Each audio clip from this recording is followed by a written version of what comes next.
The incident I am going to narrate is something that many people won't believe in, just like my parents. But this is something which has scared me ever since I had to go through it. I was 10 at the time and my dad had just got a new job. It paid much better than what he used to earn at the time, but it had a problem attached to it. The job was in a neighboring town, which was a 3-hour drive each way, which was not possible for him to do every day. So my parents made a decision to move houses, something which I never approved of. I had all my friends here and I loved the house we were living in at the time. As you can imagine, my opinion was of no importance as the decision was already made. My disappointment further grew when I saw our new home. It was an old rundown house which was renovated by its owner just about to make it livable before he sold it to us. My dad said that we won't be living there for too long. The day we moved in, my parents had to stay back at our old house as they had to complete some formalities. They asked my grandmother to stay with me at our new house. Our new house had 4 bedrooms in total, 1 at the ground floor and 3 on the first floor. There was a hallway beside the stairs at the first floor which led to the 3 bedrooms. I took the second bedroom as I thought it will allow for more privacy. My grandmother had a knee surgery just a few months before, so she had to sleep in the downstairs bedroom. Night came up and I went to my room after dinner. I was on my laptop for a few hours when I noticed that it was about 2 in the morning. I closed my laptop and was about to go to sleep and I heard my grandmother coming up the stairs. I wondered why was she coming up given her condition. I thought she just wanted to check on me, so I just pretended to be asleep. The footsteps came to my door and just stopped. I expected the door to open since I had not locked it and see my grandmom, but there was just silence. I got up and just then the footsteps moved away from my door. They went a little away and then came back. I got up and opened my bedroom door. The moment I saw into the hallway, I almost fell on the floor with fear and shock. There was no one there and the footsteps I heard just about a second ago had stopped. I shut the door and jumped into the bed. I took my bedsheet over my head, shaking with fear. I do not exactly remember when I slept off, but when I opened my eyes, the sun was already out. I went down where I saw my grandmom and she greeted me.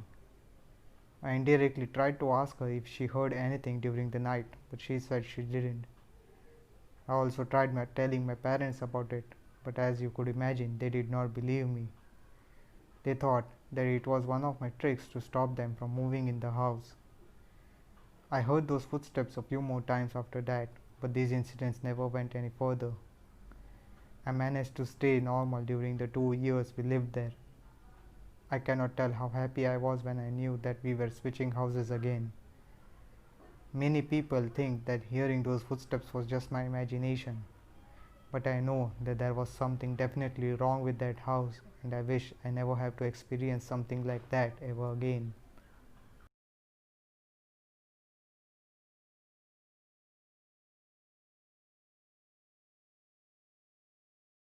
I was in college at the time. I used to live in college dorms along with 2 of my friends. We were up late that particular night as we did not have class the next day. During our conversation, one of my friends brought up the topic of ghostly sightings reported by a few students in our college. Allegedly, there were rumors that few of our downstairs classrooms and the adjacent hall was haunted by ghosts. We decided to sneak in and check it out just because we did not have anything else to do. We quietly made our way to the hall and the classrooms, which was not tough given that there was almost no one to keep a watch on students after 10 pm except campus security, which used to be at the gate of the main building. We first went through the classrooms. Sneaking in was easy, going through and exploring in darkness was not. We had brought flashlights with us but decided against using them unless any emergency comes up for the fear of getting caught. After the classrooms, we went in the adjacent hall. It was a fairly large one. We were bored and we were about to go back when my friend noticed something. One door at the end of the hall was slightly open. Now, the weird part was that the door was always kept closed and we were even told that students are prohibited from entering that room. so finding out that door was open was quite disturbing. It was a no-brainer that we went in to see what was in there, given that we won't get this chance again. The door opened out to a staircase which led down to some hidden basement which we never knew existed. Since the basement downstairs did not have any windows, we used our torches to navigate. It was a huge basement, something we figured ran through the entire school given its size. We figured out it was used as a storage room since we saw a lot of discarded furniture such as computer desks and benches all over the place. It was a great discovery, but we were about to leave since it was getting very late. We were about to leave when we heard something bang against the metal bench behind us.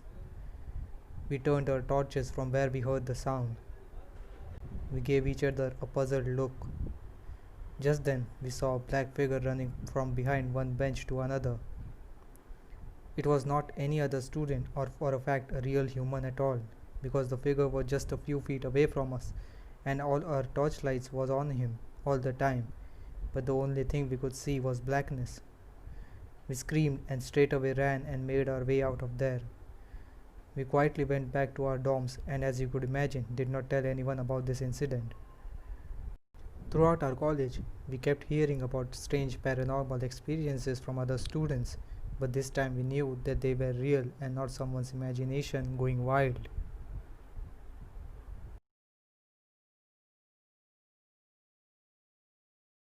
My friend Kane and I had to go to a get-together event organized by our school friends over the weekend. We used to live in the next town over, so we had to drive to reach at the event. We did not know about the roads as such, so we had to rely on GPS to reach our destination.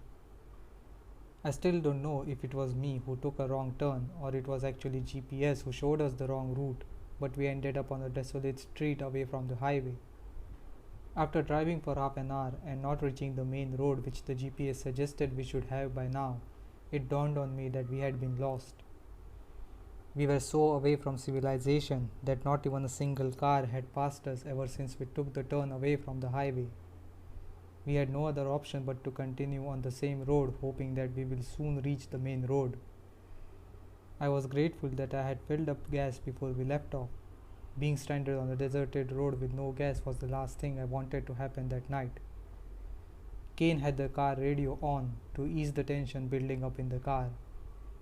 Few moments into the drive, I realized it was getting very dark. It also made me realize that I could not spot any house even at a distance far away from the road. Suddenly, the car radio started losing its signal. The static got so bad that I had to turn the radio off. As I kept driving, my car's headlight revealed a lady standing at the edge of the road at a distance. Kane and I were shocked to find someone at this deserted street at this hour all alone. Kane thought that we should stop and see if she needed any help.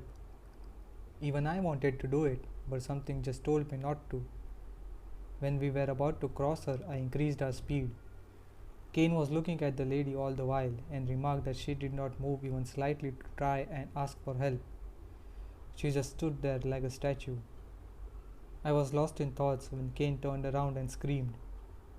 He not only screamed but also panicked so much that even I got scared and lost control of the car. The car went off the road. I barely managed to save the car from hitting a huge rock right in front of us. We came to a stop and I asked Kane why he panicked. He said that when he turned back to have a look at the woman, he saw she was right behind us in our car's backseat. I knew Kane for a long time and knew that he could not make this up. Fortunately, I had mobile signal enough to call the towing company to get us out of there. Not to mention, we stayed in the car all the while being paranoid of our surroundings. The towing van arrived and we were never so much relieved to see another human being than we were at the moment. The van driver was curious and asked how we lost control of the car when the road was so clear. Kane narrated him the incident. The driver stopped in his tracks, gave us a frightened expression and asked if we were serious. He told us that a few years back a young woman was driving through the same road when she lost control and her car hit the same rock which we almost hit. She was not so lucky and passed away before she could get any help. This incident scared me to the core. We got our car repaired. Needless to say, we cancelled going to the event and went straight to our home, this time taking the highway.